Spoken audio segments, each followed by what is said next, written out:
Salut, mon nom c'est Bob le chef. Pas besoin de casser son cochon pour se cuisiner quelque chose de bon. Tout ce qu'il faut, c'est d'avoir un peu d'imagination. C'est donc pourquoi la Fédération des producteurs de porc du Québec vous invite à démontrer votre créativité en envoyant une vidéo de votre recette de porc la plus osée. C'est assez facile, vous avez juste à suivre les instructions du concours Oser le porc sur le portail des producteurs de porc du Québec et qui sait, vous pourriez gagner un repas pour deux au restaurant gastronomique Le Pied de Cochon à Montréal ou bien le Cochon d'Aigle à Québec.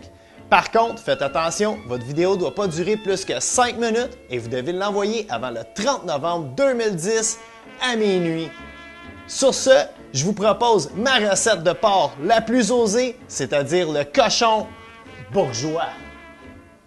Comme vous avez compris, aujourd'hui, on cuisine des burgers au porc.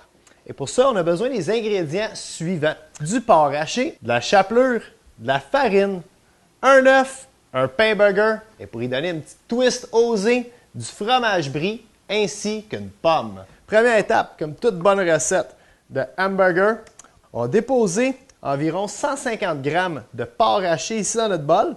Puis on va bien l'assaisonner avec du sel ainsi que du poivre. Une fois bien assaisonné, on va se taper une belle boulette.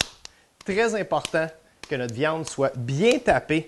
Ça va l'empêcher de tout se défaire pendant la cuisson. On va avoir une belle boulette à la fin de notre recette. Donc, on va aplatir notre boulette. On voit ici qu'on a une belle boulette ronde. On va donner notre première petite twist osée. On va paner notre boulette de porc. Et pour paner, on va se faire un appareil à l'anglaise. Quoi de plus simple?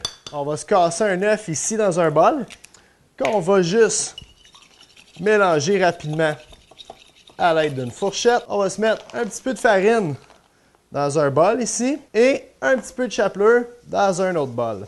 Première étape, on va passer notre boulette, on va bien la fariner des deux côtés. Par la suite, vous avez compris qu'on passe notre boulette dans l'œuf, on passe notre boulette dans la chapelure et voilà, on a une belle boulette bien panée. Tout ce qui reste à faire, c'est la prendre et se diriger vers les fourneaux. On a une poêle ici, on va mettre un petit peu d'huile. On va déposer une petite noix de beurre. On voit tout de suite que notre beurre commence à fondre. On veut vraiment mettre un petit peu de beurre juste pour vraiment s'assurer que notre boulette ne colle pas dans la poêlonne. On bouge le tout et on dépose notre boulette.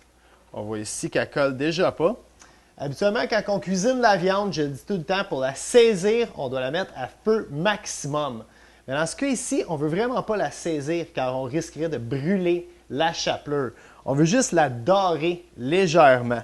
Pas plus compliqué que ça, vraiment environ 15 secondes de chaque côté, OK? Et par la suite, ce qu'on va faire, on va enlever la boulette, on va la déposer dans une plaque qui va au four et justement, on va l'envoyer dans un four préchauffé à 350 degrés Fahrenheit pour environ 10 à 12 minutes. Pendant que notre boulette de porc a cuit au four, on a pris le temps de s'émincer environ une demi-pomme rouge. Directement dans la même poêlonne ici, avec le beurre et l'huile toujours chaude, on va déposer nos pommes assaisonnées avec un peu de poivre et toujours un peu de sel. Ce qu'on va faire, on va juste les colorer légèrement dans le beurre et l'huile. Puis, on va baisser notre rond à feu doux, le temps que nos pommes fassent juste tomber. Il reste environ 1 minute avant que notre boulette de porc soit bien cuite. Ce qu'on va faire, on va mettre notre four à broil et on va tout de suite envoyer notre pain au four. Pendant ce temps-là, on va sortir ici notre boulette de porc haché et on va déposer le brie directement sur le dessus. On va renvoyer ça au four, mais c'est très important. On ne veut pas que notre brie soit fondu comme sur un cheeseburger habituel. Il faut que notre brie soit juste tiède, car le fromage brie contient énormément de gras et ça risque de séparer s'il est trop fondu. Puis ça va donner vraiment un résultat désastreux à notre recette. Le temps d'expliquer ça, et notre fromage est tiède comme on voulait, Tout ce qu'il nous reste à faire, c'est de dresser notre cochon bourgeois. Et voilà, une recette qui se fait presque toute dans une poêlonne et qui empêchera votre cuisine de ressembler à une vraie soupe à cochon. Comme tout bon burger, pas très compliqué à dresser. On va déposer notre boulette avec le fromage brie, qu'on voit qu'il est juste tiédi. On va déposer toutes nos pommes sur le dessus, le pain du dessus.